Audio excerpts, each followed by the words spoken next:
Մոտենում է ամանորը, իր հետ բերելով պայծառ եւ ուրախ տոնական տրամադրություն։ Տոնական զարդարանք նկատվում է մայրաքաղաքի գրեթե բոլոր փողոցներում։ Այս ամենից զերծ չեն մնում նաեւ մայրաքաղաքի հյուրանոցները, չէ՞ որ առջևում տոներ են, իսկ հյուրերի պակաս մայրաքաղաքում հաստատ չի զգացվի։ Արմենիա Մայրոթ հյուրանոցը Հայաստանի մանուկների հիմնադրամ, Օրան, Սոս մանկական գյուղ եւ Աստղիկ հասարակական կազմակերպությունների հետ համատեղ այսօր կազմակերպել էր տոնական միջոցառում կարիքավոր եւ հաշմանդամ երեխաների համար։ Սա մեզ մոտ այս տարվա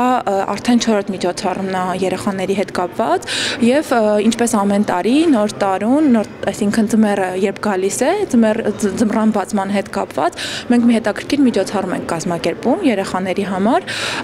եւ մեզ միշտ միանում են երեխաներ տարբեր հասարակական կազմակերպություններից, որոնք սոցիալական խնդիրներ ունեն իրենց ընտանիքներում, փորձում ենք այսօր իրենց համար երջանիկ դարձնենք։ Արմենիա Մարիոթ հյուրանոցը հյուրընկալել էր մոտ 50 երեխաների։ Երեխաները պատրաստեցին թխվածքներ եւ քաղցրավենիքներ, որից հետո երգեցին Սուրբ Ծննդյան նվիրված երգեր, ինչպես նաեւ զարդարեցին տոնական եղևնին։ 15 օրանի երեխաներ կան եւ շատ ուրախացած են, իրենք ամբողջ տարին սպասում են այսօրվան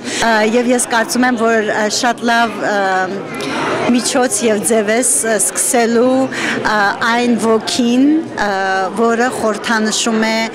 եւ Սուրբ Կաղանդը եւ Նոր տարի։ Այս համատեղ նախաձեռնությունը հաշմանդամ երեխաներին հասարակության մեջ ինտեգրվելու օգնության եւս մեկ քայլ է։ Այս տարի միջոցառումը ավելի մեծ, լուսավոր եւ ջերմ էր շնորհիվ 4 հասարակական կազմակերպությունների եւ այս փոքրիկներ ստեղծած մթնոլորտի, որտեղ գլխավոր երջանկությունը աչքերում հույս եւ ամանորյա հրաշք տեսնելն է։